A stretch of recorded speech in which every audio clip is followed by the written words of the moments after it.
BJP के वरिष्ठ नेता या फिर कहें बीजेपी को बनाने वाले लाल कृष्ण आडवाणी, अयोध्या मंदिर के अगुआ लाल कृष्ण आडवाणी को भारत रत्न दिया गया है और इस पे सत्ता पक्ष खुश है और विपक्ष थोड़ी नाराज दिख रही है। और जब नाराज हैं तो बयान आना जायज़ है।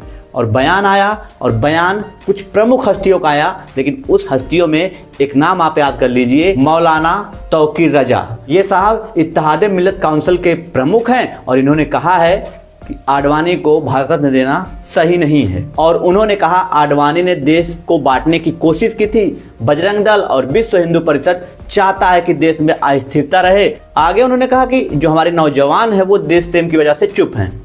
अगर ये किसी दिन आउट ऑफ कंट्रोल हो गए तो स्थिति बदतर हो सकती है। अब आउट ऑफ कंट्रोल होने का मतलब क्या, वो मौलाना साहब जाने। लेकिन जिस तरीके से मौलाना साहब बोल रहे हैं कि हमारे नौजवान आउट ऑफ कंट्रोल हो जाएंगे तो स्थिति खराब हो सकती है। ये जो नौजवान है देश प्रेम की वजह से चुप हैं। अब सवाल यह है कि क्या ऐसी स्थिति आ गई कि आडवाणी को भारत रत्न दिया गया, इससे किसको दिक्कत है या कौन सा नौजवान भड़क जाएगा, ये सारी बातों के बारे में आप कमेंट करिए। हालांकि इससे पहले सरकार ने कर्पूरी ठाकुर जो बिहार के पूर्व मुख्यमंत्री थे उनके मरणोपरांत भारत रत्न देने का ऐलान किया है। अब ऐलान का दौर चला है भारत रत्न का, तो इसमें जो है लाल कृष्ण आडवाणी को भी शामिल कर लिया गया है। अब आडवाणी साहब को शामिल करते ही सत्ता और विपक्ष दोनों में टकराव होने लगा। विपक्ष आरोप लगा रहा है कि आडवाणी को भारत रत्न नहीं मिलना चाहिए और आडवाणी साहब जो आप जानते हैं कि राम मंदिर बनाने के अगुआ हैं और उन्होंने पहली बार नारा यही दिया था कि मंदिर वहीं बनेगा।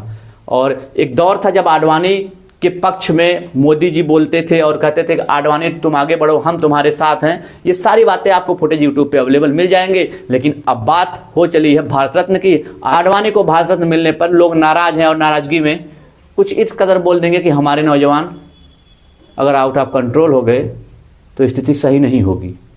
अब इस बारे में आपकी क्या राय है, जरूर कमेंट करिए और चैनल को सब्सक्राइब कर लीजिए। धन्यवाद।